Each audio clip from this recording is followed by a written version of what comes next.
Hey everyone, कैसे हैं आप सभी।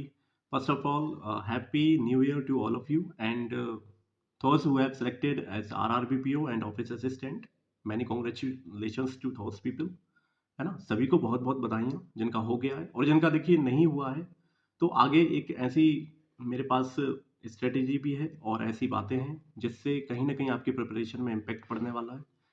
इस वीडियो में मैं आपको मार्क्स कट ऑफ और रिजर्व लिस्ट के बारे में भी बताऊंगा, है ना। सभी के ऑफिशियल स्क्रीनशॉट है मेरे पास ओरिजिनल, तो वो दिखाऊंगा क्या रहा कट ऑफ। चलिए सबसे पहले वही बात करते हैं।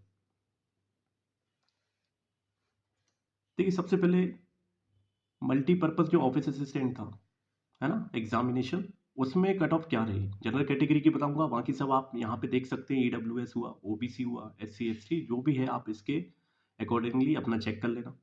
जैसे आंध्र प्रदेश हुआ, वहाँ पे जनरल की कट ऑफ रही है 56.72। ये ऑफिस असिस्टेंट की बात कर रहा हूँ, है ना, जो प्रोविजनल अलॉटमेंट हो गया, जो सिलेक्शन हो गया। इसके बाद अरुणाचल प्रदेश में आप देखो 49.88 कट ऑफ गया है ना। ये मिनिमम स्कोर जिसने स्कोर किया है, मतलब मिनिमम जो कट ऑफ गया है, मैक्सिमम कट ऑफ भी जाता है ना, जिनके हाईएस्ट स्कोर होते हैं उस हिसाब से कट ऑफ बनता है, लेकिन ये मिनिमम है जिन पे आपका सिलेक्शन हो जाता है। अब जैसे कि दूसरी और मध्य प्रदेश का देखें, अगर मध्य प्रदेश में क्या कट ऑफ रहा, मध्य प्रदेश में कट ऑफ गया है 59.07, है ना, ये मध्य प्रदेश में गया है। महाराष्ट्र में 60.07, ऐसे ही साइमल्टेनियसली उड़ीसा में कितना गया 62.88, है ना। और भी काफ़ी सारे कट ऑफ गए हुए हैं अलग अलग स्टेट के, स्टेट वाइज आपको देखने को मिलेंगे, है ना। सभी को आप अच्छे से यहाँ पे देख सकते हैं, राइट। अब देखिए मैं बताता हूँ कि रिजर्व लिस्ट में क्या कट ऑफ रहा, है ना। एक रिजर्व लिस्ट भी आती है, किन की आती है, उन स्टूडेंट की आती है जिनमें एक या दो नंबर कम रह जाते हैं, तो वो वेरी करता है अलग अलग के हिसाब से। जैसे कि आंध्र प्रदेश में देखिए यहाँ पे 55.13 गई है रिजर्व लिस्ट ऑफिस असिस्टेंट के लिए, है ना। यहाँ पे आप अगर देखें मिनिमम में जो सिलेक्शन हुआ वो कितने पे हुआ, आंध्र प्रदेश में 56.72 पे हुआ, जबकि रिजर्व लिस्ट कितनी गई है, रिजर्व लिस्ट गई है 55.13, है ना। एक नंबर का ही फर्क है, राइट। ऐसे ही कहाँ मध्य प्रदेश में देखिए 58.07, मेघालय में देखें 48.66, बिहार में देखें अगर हम तो ये रहा 56.32। सबकी अलग अलग रिजर्व लिस्ट गई हुई है ना। अब देखिए लगभग 3 से 4 रिजर्व लिस्ट आई हैं पिछले साल 2023 में, 3 से 4 रिजर्व लिस्ट आई, है ना। तो ये रिजर्व लिस्ट है, वैसे कैसे आएंगी। देखिए अगर कोई किसी व्यक्ति का PO हो गया, है ना, क्लर्क भी हो गया, अब उसने PO ज्वाइन कर लिया, तो इसमें क्या होगा, ये वाली सीट तो खाली हो जाएगी। तो ये सीट किसको मिलेगी, जो रिजर्व लिस्ट में रह गया। जो भी रिजर्व लिस्ट में रह जाएगा, ये कट ऑफ पा लेगा, उसको ये वाली सीट मिलेगी, है ना। अब ये रिजर्व लिस्ट 1 2 3 4 ये क्या क्या फंडा है, कैसे आ रही है। देखिए अगर काफ़ी लोग हैं जो छोड़ छोड़ के जाते हैं, सीट खाली कर जाते हैं, है ना, तो धीरे धीरे क्लियर होगी रिजर्व लिस्ट। जैसे मान लीजिए यहाँ पे 10 स्टूडेंट थे रिजर्व लिस्ट में, यहाँ पे 12 सीट खाली हो गई, तो 10 तो फिल होंगी ही होंगी, लेकिन 2 और सीट खाली है, तो उनका क्या होगा, 2 सीट के लिए फिर दूसरी रिजर्व लिस्ट बनेगी, है ना। तो रिजर्व लिस्ट देखिए वेरी करती हैं, 1 2 3 कितनी भी हो सकती है ना। तो ये रिजर्व लिस्ट का कट ऑफ गया है, देख लो ऑफिशियल है। अब मैं बात करता हूँ आपको ऑनलाइन जो मेन एग्जामिनेशन हुआ था, है ना, इंटरव्यू ओवरऑल जो सब कुछ हो गया, PO का अलॉटमेंट जो हुआ है, RRB PO का, उसकी कट ऑफ कितनी गई है। तो मिनिमम कट ऑफ जो गई है उसकी, देखिए आंध्र प्रदेश में गई है 48.10, है ना। इसके बाद हिमाचल प्रदेश में कितनी गई है, यहाँ पे देखेंगे हम 51.55, है ना। बीच के भी आप देखिए चेक कर लीजिए, रीड पढ़ते जाइए और चेक करते जाइए। मध्य प्रदेश में देखिए 46.28 गई है, मिजोरम में कितनी 40.95 गई है, राजस्थान में कितनी गई है 51.25 गई है, उत्तर प्रदेश में 48.82, जैसे कि वेस्ट बंगाल में 47.30, है ना। हर स्टेट में अलग अलग कट ऑफ रही है। तो ये तो हुई ऑफिशियल कट ऑफ की बात। अब देखिए रिजर्व लिस्ट भी आई है, तो रिजर्व लिस्ट भी मैं एक बार दिखा देता हूँ। जैसे यहाँ पे देखो आंध्र प्रदेश में है 48.10, है ना। तो यहाँ पे रिजर्व लिस्ट में देखो आंध्र प्रदेश में कितनी रिजर्व लिस्ट गई है जनरल कैटेगरी में, वो गई है 46.45, है ना। ध्यान से देखो यहाँ पे देखा 48.10, और रिजर्व लिस्ट में देखिए 46.45, मतलब लगभग, है ना, 1.5 नंबर का कुछ फर्क है ना। और देखिए आउट ऑफ 100 है ना, वैसे मार्क्स अलग होते हैं, लेकिन वो मिनिमाइज होकर के 100 हो जाते हैं, इन्हीं में से नॉर्मलाइज मार्क्स बनते हैं, है ना।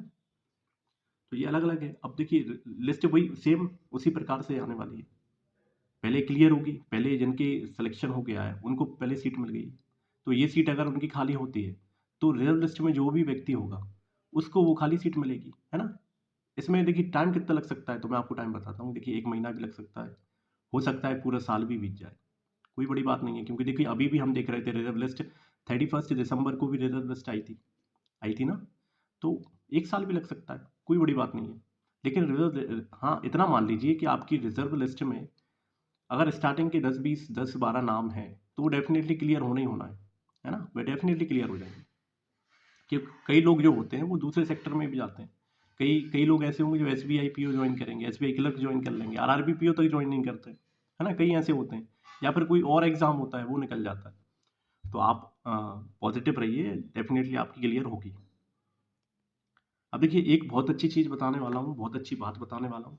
ये वो शेड्यूल है जो लास्ट ईयर देखिए काफ़ी सारे एग्जाम थे, बैंकिंग एग्जाम के काफ़ी सारे हुए थे, है ना। चाहे वो IBPS RRB के एग्जाम हो, चाहे वो PO हो, क्लर्क हो, IBPS क्लर्क हो, PO हो, IBPS PO, SBI PO, SBI clerk हो, है ना, RBI असिस्टेंट हो या RBI ग्रेड भी हो, काफ़ी सारे एग्जाम हुए। अब मान के चलिए ये कैलेंडर जनवरी में आता है, लास्ट ईयर तो जनवरी में आया था और हर साल जनवरी को ही आता है, तो इस साल भी जनवरी में ही आएगा, है ना। कभी भी आ सकता है, एनी टाइम रिलीज हो सकता है। इसमें जो एग्जाम होगा देखिए सबसे पहले हुआ था जून मंथ में RRB PO और क्लर्क। इसका मतलब हम एक्सपेक्ट कर सकते हैं कि ये जून में ही इसका नोटिफिकेशन देखने को मिल जाएगा। और उसके बाद एग्जाम डेट देखिए डेट्स में ऊपर नीचे 19-20 हो सकता है ना। लेकिन मंथ जो रहेगा वो देखिए आगे पीछे ही होगा। अगस्त यहाँ दे के रखा है तो अगस्त में ही हो जाएगा, है ना। सितंबर हो सकता है ज़्यादा से ज़्यादा, या फिर यहाँ पे पीछे कर दो, जुलाई कर दो, है ना।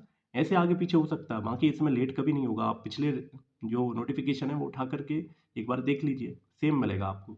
ऐसे ही इसके बाद जो एग्ज़ाम आएगा वो IBPS क्लर्क का नोटिफिकेशन आएगा, जून में ही आ गया था। फिर IBPS PO का आया था, अगस्त में आया था।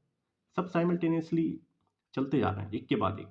इसका मतलब इस साल सेम अपॉर्चुनिटीज़ आपके सामने आएंगी, बस आपको मोटिवेट होना है। अगर जिनका नहीं हुआ है आप उससे डिमोटिवेट ना हो। हाँ हल्का सा लगता है मन में, लगने दीजिए क्योंकि नेचुरल है। बस उससे ऊपर बढ़ के देखिए आपकी अब जो है डे 1 से ही, आज से ही या तो न्यू ईयर बना लीजिए, आराम से सेलिब्रेट कर लो, है ना, या फिर आराम से बैठे रहो। लेकिन मैं उस व्यक्ति की तारीफ करूंगा जो आज से ही प्रिपरेशन स्टार्ट कर देगा। जो भी प्रिपरेशन है देखिए आप उस पॉइंट से तो ऊपर आ चुके हैं, है ना, प्रिपरेशन पॉइंट से तो ऊपर आ चुके हैं। आपको अपनी प्रिपरेशन को पॉलिश करना है ना। कुछ बेसिक नहीं है तो उनको क्लियर करो, लेकिन जिनके क्लियर है वो और ऊपर आगे बढ़ो, है ना। जिनका जो मेंस दे रहा है एक तरीके से उसके सब कुछ बेसिक तो क्लियर ही होते हैं, राइट। और जो देखो जो नया बिगिनर है वो भी आज से ही स्टार्ट कर दे। आज से ही स्टार्ट करोगे तभी तो आप इन चीज़ों को देख पाओगे। आपके पास कितना समय है, मुश्किल से हार्डली यू हैव 5 मंथ्स, है ना। 5 मंथ्स है प्रिपरेशन के लिए, फिर नोटिफिकेशन आ जाएगा। जुलाई से अगस्त में एग्जाम ही हो जाते हैं। ऐसे ही सबसे पहले आपके सामने RRB PO और क्लर्क ही मिलेगा देखने को, उसके बाद IBPS क्लर्क या IBPS PO मिलेगा, है ना। एक के बाद एक लगे हुए एग्जाम। तो इस हिसाब से आप अपने प्लान को शेड्यूल कर लो, प्रिपरेशन स्ट्रेटेजी आप अच्छे से प्रिपेयर कर लो, है ना। सब शेड्यूल या रूटीन को एक बार सेट कर लो। और लिखना बहुत अच्छा होता है क्योंकि आप लिखते हैं जब, जैसे ही आप जो पढ़ रहे हो, आज जो पढ़ोगे उसको एक बार लिख लो, है ना। इससे क्या होगा, माइंड में एक पिक्चर सेट डेवलप हो जाती है, क्लियर हो जाती है कि ये पढ़ रहा है। और कंसिस्टेंट रहना है, अगर कंसिस्टेंट रहोगे तो एग्ज़ाम उतनी ही जल्दी निकलेगा। अगर कंसिस्टेंट नहीं हो, कहीं ना कहीं लैप आ रहा है, गैप आ रहा है, तो कहीं ना कहीं देखो दिक्कत आ जाएगी, है ना। जिनका पॉइंट 10 से रह गया, जिनका पॉइंट 50 से रह गया, जिनका 1 या 2 नंबर से रह गया, तो ऐसे नंबर से रहने में यही तो सिचुएशन हो जाती है। कहीं ना कहीं कुछ गड़बड़ी हो गई थी, है ना कहीं थोड़ी सी, कहीं ना कुछ ना कुछ लूज था तभी तो रह गया, राइट। तो ऐसी चीज़ें भी नहीं होंगी। देखो SBI PO और क्लर्क नोटिफिकेशन आया, सितंबर में आया, नवंबर दिसंबर में इसका एग्जाम। ऐसे ही SBI क्लर्क का नवंबर में आया, जनवरी में अभी देखो 5 जनवरी से स्टार्ट हो रहा है, 5, 6, 11, 12 जनवरी में इसके एग्जाम हो जाएंगे प्री के, और मेंस का फेब में हो जाएगा, है ना।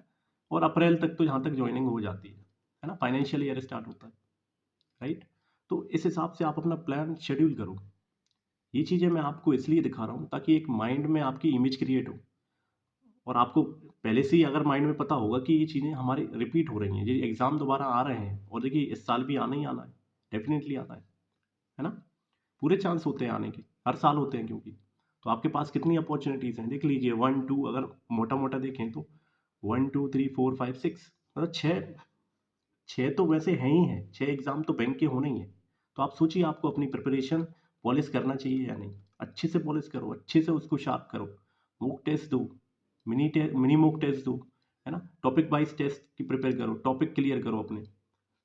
जितनी प्रैक्टिस करोगे उतना अच्छा होगा, उतना बेटर कर पाओगे, उतनी जल्दी एग्ज़ाम भी क्लियर होगा।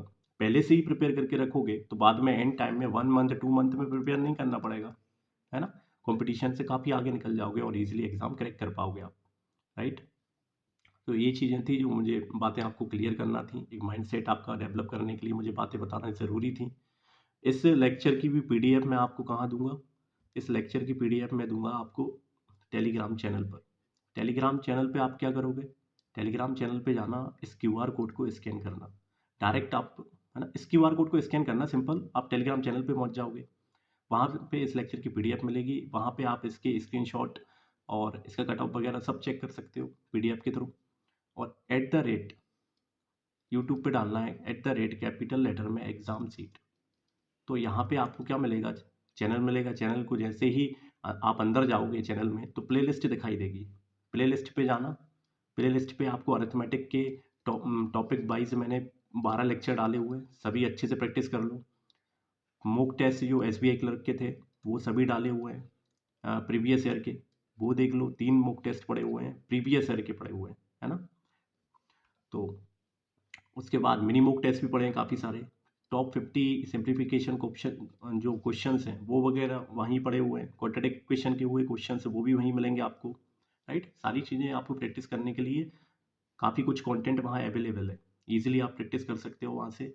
इसी के साथ मैं मिलूँगा अब नेक्स्ट लेक्चर में। तब तक के लिए बाय बाय, टेक केयर।